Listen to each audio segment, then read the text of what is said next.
개인 투자하세요. 하시는데 절대로 장기 투자하지 마시고 또 투자 비중을 10% 정도 혹은 내 한 달 소득의 2배에서 3배 정도. 제가 한 달에 예를 들어서 뭐 300만 원 번다고 하면은 뭐 세후로 그러면 한 600에서 한 800만 원 정도만 하시는 게 좋다. 그거 말고도 돈 벌 게 얼마든지 많습니다. 주식으로 절대 부자가 되겠다는 생각을 하지 마세요. 무슨 전 세계 부를 90% 정도 가지고 있는 사람이 다 주식으로 갖고 있다고 하는데 그 사람들이 무슨 이 동학개미들처럼 장중에 이거 시장가로 그렇게 주식을 사서 모아서 부자가 되는 게 아니고요. 그 사람들 다 스톡옵션. 예를 들면 뭐 일론 머스크 같은 경우에는 테슬라 경영 실적이 좋으면 테슬라 주식을 주당 125달러에 살 수 있는 권한을 부여받아가지고 그걸로 왕창 사고, 그런 사람들한테 우리가 장중에 호가 보고 조금 떨어지는 날 저가 매수하고 이래가지고 그 사람들 이길 수 있다고 생각하세요? 그럼 워런 버핏, 뱅크 오브 아메리카 주식 워런 버핏이 워런트로 받은 거예요. 이름에 맞게 워런트로. 이거 우리나라 전환사채 그리고 BW 신주 인수권부 사채처럼 어느 정도 투자를 지분 투자한 다음에 그 다음에 일정 시간이 지나서 주가가 올라 있건 내려가 있건 콜옵션 발동해가지고 주식으로 받겠다고 하면 주식으로 받고 아니면 원금에 이자 더해서 받고 이러는데 주가가 많이 올라갔을 때는 주식으로 받아 이득이잖아요. 그렇게 해서 받아가지고 지분 보유하고 있는 건데 그 사람들이 무슨 우리가 쓰는 MTS, HTS 가지고 장중에 뭐 10주, 20주 주문해가지고 체결되었습니다. 이래가지고 주식을 모아서 부자가 됐다고 생각하세요? 전환 우선 매수 청구권 RCPS, BW, CB 그 사람들이 할 수 있는 수단은 훨씬 더 많다니까요. 그러니까 장중에 주식 사는 사람이 제일 호구인 거예요. 증권사만 배만 불려주는 거라니까요. 삼성전자가 다음 주에 또 한 번 6만 전자까지 떨어질 위기에 처해 있습니다. 일단 주말 상황이 그렇게 우리한테 호의적이지 않고 잘하면 내일 월요일 개장하자마자 외국인들도 삼성전자 하방 압력을 크게 줄 이유가 있을 것 같은데, 일단은 삼성전자 자체 그 펀더멘탈은 뭐 다음 주에 본 실적 나와보면 알겠지만 나쁘지 않습니다. 근데 왜 도대체 주가는 떨어지느냐? 일단은 글로벌 탑티어 투자은행이라고 할 수 있는 황금 양말 골드만삭스의 삼성전자 목표가 현재 10만 5천 원입니다. 그래? 골드만삭스에서도 10만 전자를 기다린다고? 근데 도대체 언제 사서 10만 5천 원에 팔겠다는지는 아무도 모릅니다. 적어도 지금 싸다고 생각하지는 않는 것 같습니다. 외국인들 전체가 다 그래요. 그래서 계속해서 이제 공매도를 때리면 때렸지 절대로 사지를 않아요. 사실은 지금 7만 원도 삼성전자 50대 1로 액면 분할하기 전 가격으로는 350만 원인데 외국인 삼성전자 액면 분할 전에 평단이 높아봐야 200만 원 중반대라니까요. 그러니까 지금으로 치면은 한 4만 원대 후반 되는데 평단 4만 원대 후반인 사람들이 지금 7만 원 초반이라고 싸다고 산다? 어쨌든 지금 이제 말씀드리려고 하는 게 매주 일요일 저녁만 되면 이놈의 삼성전자 생각 때문에, 왜냐면 삼성전자 주주가 지금 570만 명인데 그러니까 거의 뭐 서울에서는 두 집 걸로 한 집 꼴로 삼성전자 주주란 말이에요. 그러니까 이 삼성전자 도대체 이게 언제 반등을 하나? 9만 전자에 물린 사람, 8만 전자에 물린 사람, 뭐 7만 3천 원에 물타기했다가 또 물린 사람 막 지금 이렇게 있는데 이게 지금 리오프닝을 앞두고 있지만 삼성전자 주가가 대한민국 소비, 경제, 센티먼트 생각보다 굉장히 큰 부분을 좌우하고 있다니까요. 그래서 삼성전자를 팩트로 보면은 지금 가격에서 솔직히 상한가 한 방이면은 9만 1천 원이에요. 물론 하한가는 4만 9천 원인데 그러면 만약에 지금 삼성전자가 갑자기 하한가를 가면 4만 9천 원대인데 그때 외국인들은 몰려올까? 당연히 그렇겠죠. 근데 그때는 이미 개인들이 전부 나가 떨어지고 나서 그제서야 반등을 한다고 해도 아무런 감흥이 없고 오히려 곡소리가 더 커지겠죠. 자, 그렇다면 삼성전자에 대한 국내 이 증권사나 뭐 마바라들 시각 말고 대한민국 정부의 현재 코스피 시총 1위, 대한민국 대표 기업, 글로벌 반도체 제조사, 이 삼성전자에 대한 대한민국 정부의 뷰는 어떨까? 이번 국감 때 기재부에서 국회에 제출한 자료를 봤는데요. 내년 코스피 지수 전망치가 3,470포인트. 대한민국의 그 정말 정부 부처 중에서 서울대 비율 제일 높고 한때 모피아라는 말까지 있었던 그 기재부에서 내년 코스피 전망치를 3,470포인트로 설정해 놓았고 코스닥은 1,100포인트. 근데 기재부가 왜 주식시장 전망을 하냐고요? 내년에 증권거래세가 7조 5,380억 원, 그리고 양도세가 22조 4,380억 원 이렇게 편성하면서 근거가 필요한 거니까 리서치를 했죠. 물론 서울대 나온 사람 많고 똑똑하고 그렇다고 뭐 기재부가 대한민국 증시 전망을 잘하느냐 또 뭐 그렇다고 반드시 볼 수는 없겠지만, 근데 저는 여기서 약간 놀란 게 2022년 내년 그러면은 연준 테이퍼링하고 미국 금리 인상의 원년인데 그런 때 코스피가 3,470포인트 갈 걸로 봤다면 이거 기재부가 상당히 좀 불리시한 강세론적으로 시장을 봤는데, 자 그럼 이거를 삼성전자에다가 한번 대입해 보면은 지난 1월에 코스피가 3,300 갔을 때 삼성전자가 96,000원이었으니까 코스피가 내년에 3,470 간다고 하면은 삼성전자는 무조건 10만 원 안 가고서는 코스피 이 정도 힘든 수치입니다. 그래서 내년 기재부 전망에는 괄호하고 삼성전자 이코르 10만 전자, 전제가 깔려 있다. 저는 이렇게 봐요. 물론 내년 코스피를 삼성전자가 아니라 셀트리온이나 LG전자, 포스코, 네이버, 카카오 이런 어떤 그 개미들의 피눈물이 들어있는 종목들이 뭐 끌고 가서 3,470을 만들면 좋겠지만, 근데 어차피 외국인들은 삼성전자를 기본으로 해가지고 뭐 환율, 지수 선물 플레이 이런 걸 하기 때문에 삼성전자 기준으로 보는 게 제가 봤을 때는 제일 타당합니다. 채팅창에 이제 부동산은 다 올렸나 보네요. 이젠 주식 뻥튀기 차례인가 하셨는데 기재부에서 내년 부동산도 5% 추가 상승할 걸로 봤습니다. 그러고 보니까 자산 버블이 조금 더 오래 갈 걸로 기재부에서는 판단한 것 같은데, 거기다가 한국은행 금통위가 올해 금리 한 번 올렸고 이제 11월 달에 또 올릴 거고 내년에도 상반기에만 빠르면 두 번 더 올려가지고 1.5% 기준금리까지 지금 올해 최저 기준금리에서 2배까지 올린다는 건데, 그럼에도 불구하고 기재부에서는 상당히 자산 버블이 오래 지속될 것으로 좀 본 거네요. 일단 썸네일에 나온 게 어그로가 아닌 게 연준 의장이 삼성전자 주가를 얘기했다는 게 뭔 뜻이냐. 연준 의장이 샘숭 일렉트로닉스를 얘기한 게 아니라 지난 금요일, 그러니까 우리 증시 마감하고 나서 밤에 미국에서 연준 의장이 연설을 했는데 이 자리에서 그 제롬 파월 연준 의장이 미국 연준은 테이퍼링, 그러니까 양적 완화 축소에 나설 준비가 됐다. 그리고 지금의 이 인플레이션은 생각보다 폭도 크고 기간도 오래 갈 것 같다. 그래서 일시적이라는 인플레이션에 대한 전망을 즉각 철회하고 인플레이션이 내년까지 연장될 것 같다. 그래서 연준도 이대로 좌시하지는 않겠다. 혹은 통화정책 정상화의 시기를 늦춰서는 안 되겠다. 그러니까 영어식으로 그런 거 있잖아요. 뭐 이런 생각이 나를 그냥 아무것도 안 하면 안 되겠다는 생각으로 드라이브 했다, 막 몰고 갔다, 이런 영어 표현 이렇게 발언을 했어요. 근데 생각해 보면은 지금 삼성전자 주가를 9만 전자에서 7만 전자까지 끌어내린 게 바로 그 메모리 반도체 공급 과잉이었잖아요. 그러니까 이게 코로나 팬데믹 때문에 연준에서 또 제로금리 만들고 또 유동성 시장의 왕창 또 갖다 풀리면서, 물론 그때 명분은 언택트. 근데 이게 또 갈 곳 없는 돈들이 결국 이렇게 또 이런 곳에 파리지옥처럼 몰려들어가지고 락다운이니 우리나라는 뭐 거리두기니 원격근무니 이런 어떤 라벨이 붙어있는 자산에 가서 쏠린 게 이제 삼성전자, SK하이닉스 이런 K반도체들이었다. 거기다가 이제 K플랫폼, 네이버, 카카오도 사실은 과잉 유동성의 혜택을 받다가 유동성에 이제 지금 밀물에서 썰물로 이제 조수간만의 차가 커지려고 하는 그런 시점에서 마침 규제 이슈 이런 게 이제 부각된 것 뿐이지, 어쨌든 유동성으로 다 부풀어 올렸다가 결국 내리막길을 갈 거였다 이거죠. 그래서 그렇게 풀린 유동성이 결국 어떤 이제 명분이 갖다 붙은, 유동성이 왜 왔지? 코로나 때문에 왔는데, 그럼 코로나가 사회를 어떻게 바꾸고 어떤 영향을 미칠까?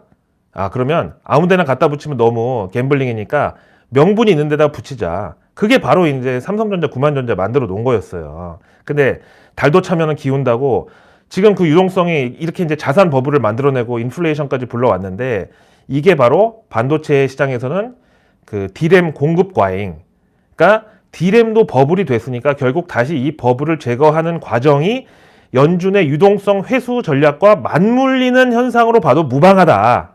그래서 삼성전자 바닥은 대체 어디냐? 일단 D램의 공급 과잉이 해소가 되고 다시 정상화돼서 가격 결정력이 원래대로 삼성전자, SK하이닉스로 돌아오는 시점이 거의 연준 통화정책 정상화, 그러니까 금리 인상 시점이랑 맞물릴 것으로 본다.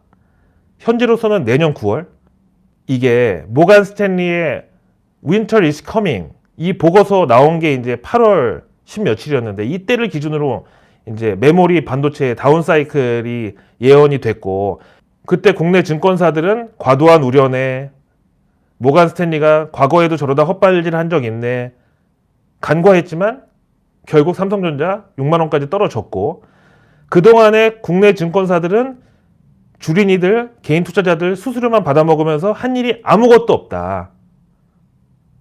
10만 전자 14만 외치던 사람들 제가 언제 간다고는 얘기 안 했잖아요. 이러고 앉아있어요. 진짜 외국계 보고서 종이 쪼가리 한 장에 대한민국 500만 명 이상의 자산의 27%가 급감을 했는데 거기에 관계가 돼 있는 국내 증권사들 아무런 대응이 없었어요. 어쨌든 모간 스탠리 보고서를 기준으로 이제 그때부터 삼성전자가 내리막길을 가기 시작했는데, 보통 이제 메모리 반도체 다운 사이클 한번 시작되면은 6개월에서 길게 9개월까지는 기본으로 갔다는 거를 감안할 때 일단 공급 과잉 해소는 내년 상반기 말일 텐데, 이제 뭐든지 주가는 모든 걸 선반영한다고 하니까 이걸 좀 더 미리 센티먼트가 회복되면서 저가 매수가 살아나는 것을 모멘텀으로 보면은 이르면 올 연말 내지는 늦어도 내년 봄에는 주가 반등이 가능하지가 않을까, 뭐 이런 얘기인 거죠. 어쨌든 그래서 주식은 위험자산이고요. 위험자산이 공부한다고 된다? 절대 전 그렇게 생각 안 해요. 아무리 연락에 공부해봤자 카카오 규제가 어느 날 갑자기 이렇게 불어닥칠지 누가 알겠어요. 내가 아무리 신재생 에너지 막 공부 연락에 했는데 갑자기 영국에서 바람이 안 불어가지고 거기 풍력발전 비중이 25%인데 바람이 멈춰서 갑자기 어느 날부터 소형 원전, 4세대 원전으로 산업의 매기가 옮겨간다. 그런 걸 공부한다고 어떻게 알죠? 바람이 갑자기 안 부는 걸 내가 공부해서 어떻게 알아? 에? 요즘 또 다시 바람이 분다고요. 자, 그래서 이제는 여러분도 디톡스를 해야 됩니다. 저랑 같이 내일 뉴스 매일 저녁마다 미리 보면서 도파민을 우리도 잘 조절하고, 그 다음에 마바라 디톡스에 들어갑시다. 자, 이제 10월도 거의 마지막 주간으로 돌입합니다. 내일 10월 25일 월요일인데요. 정부 일정 먼저 볼게요. 코로나19 일상회복지원위원회 경제민생분과회의. 이제 11월 1일부터 위드 코로나에 본격으로 진입합니다. 주말에 2차 접종자까지 70%를 넘겼고요. 일단 단계적 일상회복에 대한 한국형 로드맵 초안을 공개할 예정입니다. 리오프닝이 이제 조금 여기도 선별을 할 필요가 있을 것 같긴 해요. 그 다음에 내일 정부 일정이 또 있는데, 포괄적 점진적 환태평양 동반자 협정, 이 CPTPP 가입 여부를 내일 정부에서 최종 결정을 한다고 해요. 일단 우리 정부는 뭐 긍정적으로 검토를 우선하고 있는데, 이 CPTPP 의장국이 일본이거든요. 임기는 내년 1월까지. 근데 일본이 이제 한국이 여기 들어오려면 가입 조건으로 후쿠시마 수산물 규제 완화를 해라. 이래서 이게 좀 쉽지 않은 지금 결정이 될 수도 있을 것 같고, 그 다음에 내일 산업부에서는 지구촌 기후 위기 대응을 위한 메탄 감축 노력에 동참하겠다. 요즘 뭐 암모니아, 메탄, 심지어는 우리나라 갯벌하고 습지가 탄소 포집 기능이 있다고 그래가지고 도대체 어떤 기업들이 서해안 그 뻘이나 이런 쪽에 공장 갖고 있고 부동산이 많은 자산주의인지까지 따지는 지금 현상. 그 다음에 내일 산업부에서는 전자식 마스크 안전기준 마련으로 국내에서도 출시할 수 있다라는 보도자료를 준비하고 있는데, 전자식 마스크 이거 LG전자에서 이미 작년에 개발했습니다. 근데 안전기준이 지금까지 없어가지고 국내에 출시를 못했는데, 거의 뭐 스타워즈 그 마스크 같아요. 전자식으로 공기 순환시켜주는. 약간 그렇게 돼 있는데, 하여튼 LG가 제대로 기술만큼은 진짜 모터만큼은 좋은데 그런 잘 만드는데 주가는 얼마 전에 연 저점 찍었고 다음 주에 실적 발표 나오는데 실적하고 상관도 없을 것 같고 LG가 이제 휴대폰 때문에 맨날 힘든다고 하니까 사람들이 휴대폰 좀 제발 접으라고 해가지고 지난번에 휴대폰 사업 접겠다고 했죠. 그리고 그때 사람들이 이제 프리미엄 가전에 집중하겠다 해가지고 왕창 들어갔는데 그분들 다 그대로 물려버렸고, 그 다음에 과기부는 메타버스 얼라이언스 오픈 컨퍼런스를 내일 개최합니다. 메타버스 요즘 인기가 상당히 뜨거운데 저는 이것도 제2의 2차 전지, 그 다음에 제2의 약간 뭐랄까 진단키트 이런 느낌이 있어요. 솔직히 자가격리하고 이제 못 돌아다닐 때나 메타버스가 이제 좋지만 그렇지 않고 가상현실이 실제 현실보다 더 좋나요? 예? 다음 내일 문체부하고 범부처 한류 행사 K박람회가 개최되고 환경부에서는 내일 탄소 중립 생활 실천 확신 위한 민관 협력 체결식이 있습니다. 그리고 요거는 지금 약간 남북 화해 무드가 조금씩 지금 군불대기 정도로 나가고 있는데 합동참모본부에서 내일부터 11월 5일까지 호국 훈련을 실시하고 북한은 또 여기에 대해서 상당한 불만을 표시하겠죠. 자, 내일 경제 일정은 드디어 3기 신도시 2차 사전 청약이 있습니다. 그리고 내일 김부겸 총리가 지난주 LG전자 구강모 이어서 이번에는 SK 최태원 회장을 회동해가지고 지금 총리실에서 추진하는 게 청년 온 프로젝트인데 이거 관련해서 청년 채용 확대 방안을 논의한다. 그리고 3분기 벤처 투자 및 펀드 결성 동향 분석 자료가 내일 나오고요. 그래서 이게 약간 회광반조처럼 아직까지 이제 스타트업 이런 데는 좀 끝물로 반짝할 게 남아 있어가지고 무슨 캐피탈 인베스트먼트, 무슨 투자 이런 것들. 그 다음에 내일 한국하고 캄보디아가 FTA 서명식을 개최합니다. 사실 신남방 정책 시장에 있어서 캄보디아 중요한 국가고 우리가 주로 캄보디아에 수출하는 게 자동차 중장비요 쪽. 그래서 FTA가 체결되면 관세가 내려가면서 이런 자동차 중장비 쪽의 가격 경쟁력이 향상될 걸로 기대를 하고, 그 다음에 내일 바이오 유럽 2021. 사실 세계 최대 바이오 행사 중에 하나인데 이번에는 온라인으로 열립니다. 여기 국내 기업 크리스탈 지노믹스, 코아스템, 지노맨 컴퍼니, 올릭스, 앞타머 사이언스, 헬릭스미스 등이 참가한다고 이미 자료가 나와 있습니다. 그리고 내일 인도네시아 전기차 로드맵 발표 행사가 개최되는데 여기 국내에 기업 총수들이 많이 갑니다. 특히 현대차 그룹 정의선 회장 직접 가고, 그 다음에 LG 에너지 솔루션, 인도네시아 배터리셀 합작 공장 관계자들도 여기 대거 초청받았다고 해요. 그래서 현대차 인도네시아 공장에서 내년 1월 내연기관차 첫 생산, 그리고 3월에는 전기차 첫 생산을 앞두고 인도네시아 조코위 대통령과 협력을 요청할 것이라고 알려졌습니다. 그리고 내일 미국에서는 9월 시카고 연방 국가활동지수, 10월 달라스 여는 제조업 지수, 그리고 독일 10월 IFO 기업 환경지수가 나오는데 독일이 이제 유럽 최대 경제국인데 최근 전력 생산 비용이 증가하면서 여기다 원자재 가격까지 올라가지고 과연 기업 환경지수가 어떻게 나올지 여기에 대해서 어느 정도 기업인들이 영향을 받는지를 확인해 볼 필요가 있겠고, 그리고 일본에서는 9월 도쿄 백화점 판매 데이터, 내일 증시 일정은요 카카오페이가 드디어 공모 청약에 들어갑니다. 참 이것도 열받는 부분 중에 하나인데 왜 그렇게 계열사를 자꾸 상장을 시키고 분리를 하는지.